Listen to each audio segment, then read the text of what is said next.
Aho katham etad maya krutam, meaning, and to the generations who have shaped the world before us. Such a meaningful quote. And this is from the book Lords of the Deccan by Anirudh Kanisetti. You don't have to wait for the actual book to start to be spellbound by Anirudh Kanisetti's narration. Most of you may not be interested in introduction pages, but I don't skip them unless they are written by someone else who is not the author. In the introductory pages itself, Anirudh spins his lasso and captures the readers and gives them no option to put down the book unless they are sleepy. In case of Lords of the Deccan, you cannot be sleepy. He is a master storyteller.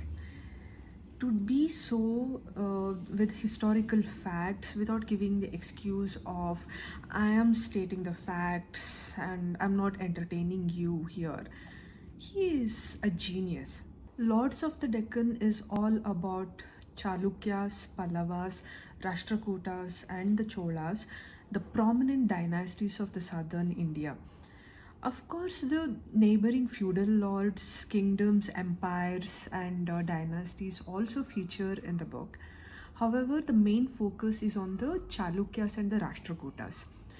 Not only about their ups and downs, but the book talks about the geography, lifestyle, architecture, politics, public policies, culture, society, caste system, language, and other factors that gave birth to them, that is, the dynasties, and developed so much that they are still influencing us. I learned how the arid regions of northern Karnataka, otherwise seen as hostile to progress, uh, ignited the spark in a probable farmer clan to turn their dreams of becoming royalties true about the Chalukyas and the opportunistic flag bearers of Rashtrakutas. The drastic revamp in their lifestyle, sudden urge to build temples to symbolize the political dominance, there are a lot more factors affecting them. And there were public policies that weren't too different from those of our times because politicians are like gamers, they just respawn, they don't die. And apart from the dynasties themselves, the other interesting group was the 500 of Ayavola, the modern day Aihole. It got me interested, more than into the kings, about the kingmakers.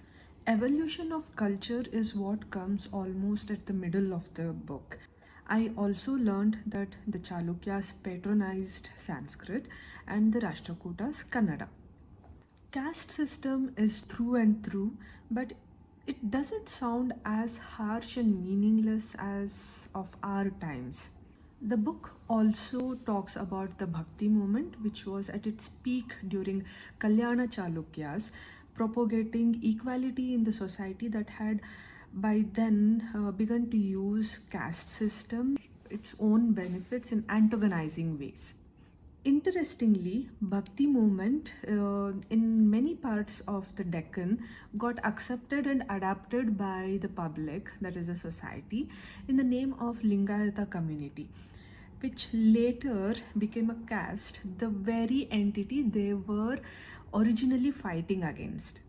Talk about the irony. Does the book sound interesting so far? If so, then don't forget to click on the subscribe button so that you don't miss more recommendations like this on We Read That Too channel. I, Shweta, would be recommending a lot more books like this to your bibliovore brain.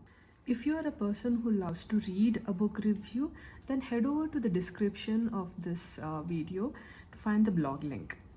We Read That Too is also on Instagram. As I read through Lords of the Deccan, I couldn't help thinking about how those Deccan dynasties and their governances are still the influences of the current population's mentality.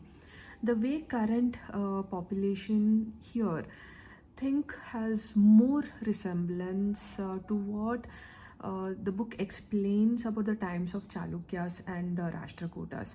When I think about it, the general animosity between Tamilians and Kannadigas can be traced back to the war-torn times of Chalukyas, Pallavas, and the Cholas.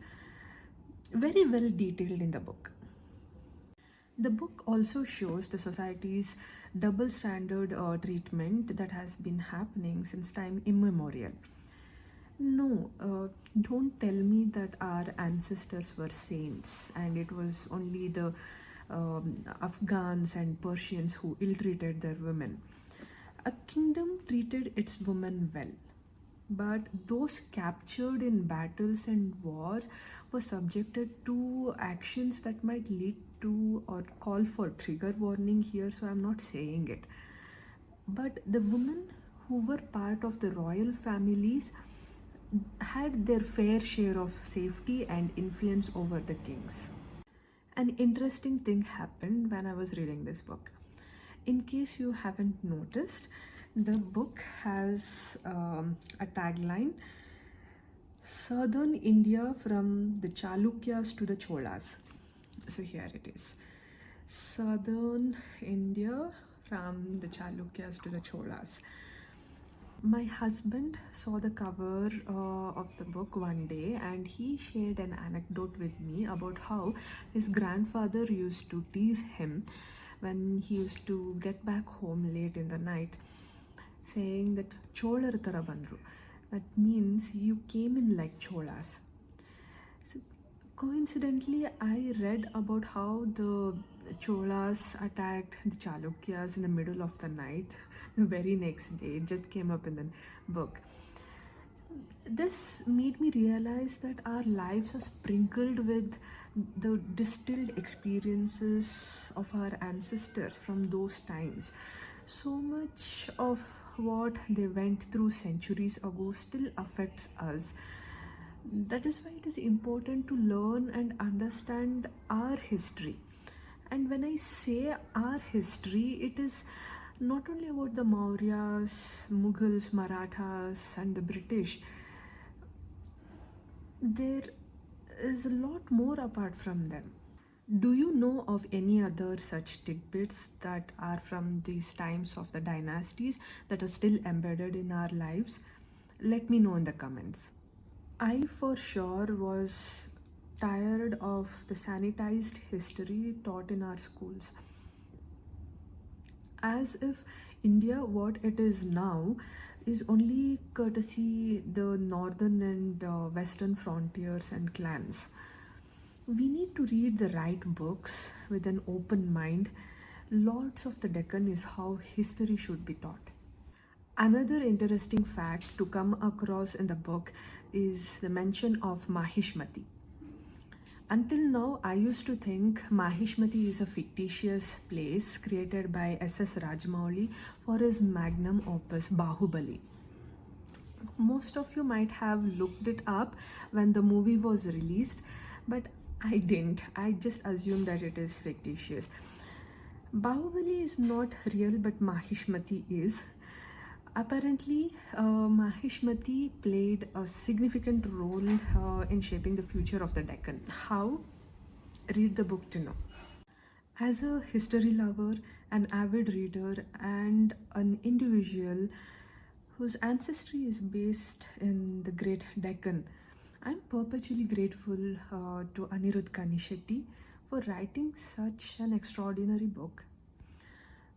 He knows what he is doing, and for that he deserves all the fame that is coming his way. The book is full of references to the research based on which this book has been written. It has come alive. So you know these are facts and not hogwash meant to uphold the myths of power regions. For the same reason, you need 2 bookmarks to read this book. One to read the narration of the book, and another to flip back and forth to the notes section, references to all the research papers and articles, and lots of books too the author has read to come up with this solid work. I have traveled to about 60% of the places the book talks about. So while reading it, I could imagine the places, what they might be like, and what might have happened. In case you have not been to those places, not to worry, the book is full of pictures also to support the narration.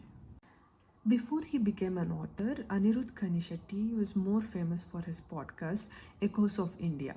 He is the underdog who outdid many celebrity authors since his book came out, Lords of the Deccan, the book I'm currently reviewing.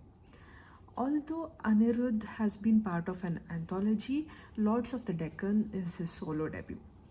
Lords of the Deccan is a book that I would be recommending to read and reread it because it has content worth many lifetimes. I myself would be reading it again.